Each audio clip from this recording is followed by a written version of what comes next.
guys, once again welcome back to my YouTube channel Medicure Buddy. Friends, as many of you were requesting me to post practice of medicine lectures as well, so today I am back with a lecture of practice of medicine जो कि बहुत important है और neurology के topic का है and that is epilepsy. ठीक है, तो हम एपिलेप्सी पढ़ना स्टार्ट करते हैं. उससे पहले एक रिक्वेस्ट है, प्लीज़ प्लीज़ प्लीज़ मेडिक्योर बडी के 10K होने वाले हैं बहुत जल्दी. खुद सब्सक्राइब कर दीजिए अगर आपने अभी तक नहीं किया है, और प्लीज़ प्लीज़ प्लीज़ अपने फ्रेंड्स और बैचमेट्स के साथ ज़रूर शेयर कीजिए और जल्दी से 10K कंप्लीट कर दीजिए. ठीक है, सबसे पहले बात करते हैं एपिलेप्सी की डेफिनेशन की. तो यहाँ पर लिखा है सीज टू पजेस. ठीक है, मतलब एपिलेप्सी के लिए एक ऑल्टरनेट टर्म यूज़ किया जाता है सीजर्स, एंड सीजर्स का मतलब होता है टू पजेस. ठीक है, डेफिनेशन की अगर हम बात करें तो अब normal sudden and excessive discharge of electrical activity in the neurons of brain. अगर जो ब्रेन की न्यूरॉन हैं उनमें जो नेसेसरी एक्टिविटी होनी चाहिए उसके अलावा कुछ अब नॉर्मल एक्टिविटीज़ हो रही है, तो उसकी वजह से जो सिम्टम्स प्रोड्यूस होते हैं वो सीजर्स के अंदर आते हैं. ठीक है, एक टर्म होता है epileptogenesis, long term occurrence of seizures due to genetic cause.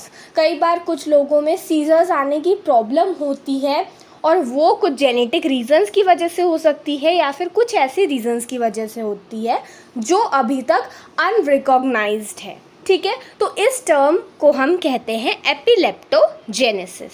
ठीक है, now that we are done with understanding the definition, अब हम आ जाते हैं कॉजेज़ पे. ठीक है, तो एपिलेप्सी ज़्यादातर या फिर सीजर्स किस वजह से आते हैं, तो सबसे पहला है हेड ट्रॉमा. अगर किसी को चोट लग गई, सर पे स्कल पे चोट लग गई तो आ सकते हैं. ठीक है, ब्रेन ट्यूमर एक बहुत इम्पॉर्टेंट कारण होता है जिसकी वजह से एपिलेप्सी होती है. एपिलेप्टिक अटैक आते हैं. इन्फेक्शंस, कई ब्रेन के इन्फेक्शंस हैं जैसे न्यूरोसिस्टी सर्कोसिस, उसकी वजह से ऐसा हो सकता है. ठीक है, नीचे मैंने मेंशन भी किया है. Birth injuries, cerebral hypoxia is a very important factor जो कि इसके लिए रिस्पॉन्सिबल है. उसके अलावा कुछ जेनेटिक कॉजेज़ हो सकते हैं, या फिर पर्सन अगर प्रोलॉन्ग्ड कोमा की स्टेट में होता है तो भी ऐसा हो सकता है. ठीक है, so these were the most important causes of epilepsy in which the brain tumour being the most specific, जिसमें ज़्यादातर देखी जाती है. Now that we are done with understanding the causes, अब हम बात करते हैं कि एपिलेप्सी के टाइप्स कितने होते हैं. ठीक है, तो एपिलेप्सी का जो ब्रॉड क्लासिफिकेशन है उसमें तो सिर्फ दो टाइप्स होते हैं. एक होती है पार्शियल एपिलेप्सी और एक होती है जनरलाइज्ड एपिलेप्सी. नाउ ये पार्शियल और जनरलाइज्ड किस चीज़ पे बेस है, अगर हम ये बात करें तो देखिए नीचे लिखा हुआ है यूजुअली वन हेमिस्फीयर या फिर one lobe of the brain is affected. अगर ब्रेन का सिर्फ एक हेमिस्फीयर या एक लोब इफेक्ट हो रहा है तो हम उसको क्या बोलेंगे, we call it partial epilepsy. ठीक है, और अगर दोनों हेमिस्फीयर्स इफेक्ट हो जा रहे हैं तो हम उसे जनरलाइज्ड एपिलेप्सी बोलते हैं, which we will be discussing later on in this video. So partial epilepsy जो होती है उसमें भी फर्दर दो टाइप्स हैं. ठीक है, पहली होती है सिंपल. सिंपल में पेशेंट जो होता है वो एपिलेप्टिक अटैक में अवेक रहता है, विच मीन्स उसको जब भी सीजर्स होते हैं वो हमेशा उठा हुआ रहेगा. वेयर एज कॉम्प्लेक्स, जब एपिलेप्सी होती है तो पर्सन जो होता है उसको कॉन्शियसनेस का लॉस हो जाता है ड्यूरिंग सीजर. ठीक है, नाउ सिंपल एपिलेप्सी के कुछ और सिम्टम्स की अगर हम बात करें तो पर्सन को स्ट्रॉन्ग सेंसेशन फील होती है. ठीक है, स्ट्रॉन्ग स्मेल की सेंसेशन हो सकती है.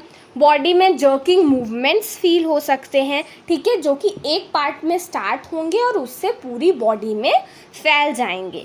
इस चीज़ को हम क्या कहते हैं, जैक्सोनियन मार्च. ठीक है, पर्सन जो होता है उसको पता चल जाता है दैट कुछ उसके साथ गड़बड़ हो रही है या फिर समथिंग इज़ नॉट नॉर्मल. ठीक है, कॉम्प्लेक्स वाले की अगर हम बात करें तो पर्सन इसमें तो बेहोश हो जा रहा था तो उसको कुछ भी याद नहीं रहता है और ना ही उसे कुछ भी फील होता है. ठीक है, now let's move on and discuss the next type of epilepsy जो कि है जनरलाइज्ड सीजर्स। सो यहाँ पर मैंने आपको ऑलरेडी बताया दैट पार्शियल वाले में तो एक फोकस इन्वॉल्व था, जबकि यहाँ पर बोथ हेमिस्फीयर्स आर इन्वॉल्व्ड। ठीक है, और कॉन्शियसनेस लॉस भी यहाँ पर हमें देखने को मिलता है।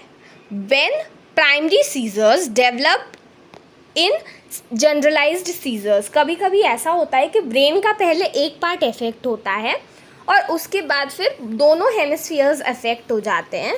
सो that is known as secondary generalised scissor.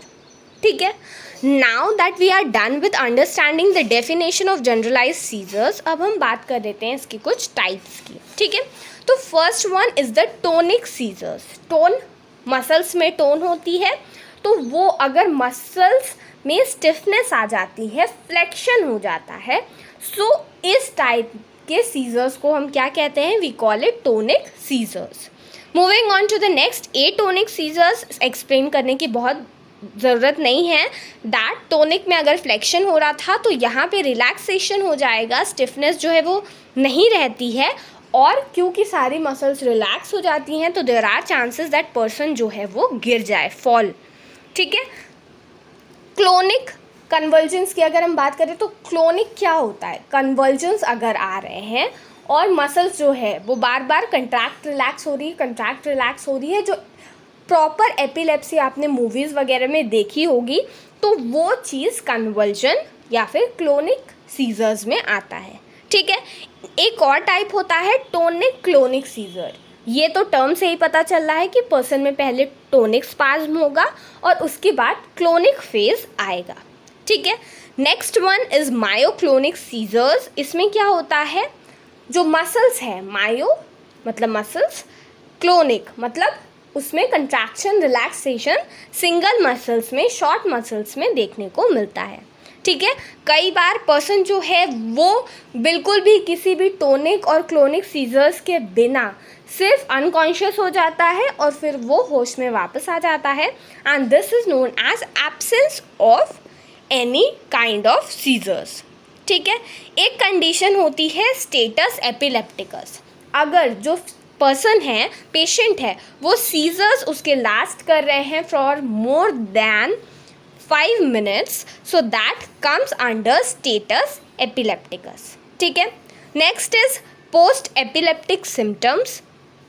सो कई बार आफ्टर एपिलेप्सी क्या सिम्टम्स मिलेंगे पेशेंट में? तो first is post ictal confusion. Post मतलब आफ्टर, इक्टल मतलब एपिलेप्सी और सीजर्स, एंड कन्फ्यूजन मतलब पर्सन को कन्फ्यूज रहेगा दैट क्या कंडीशन थी उसके साथ।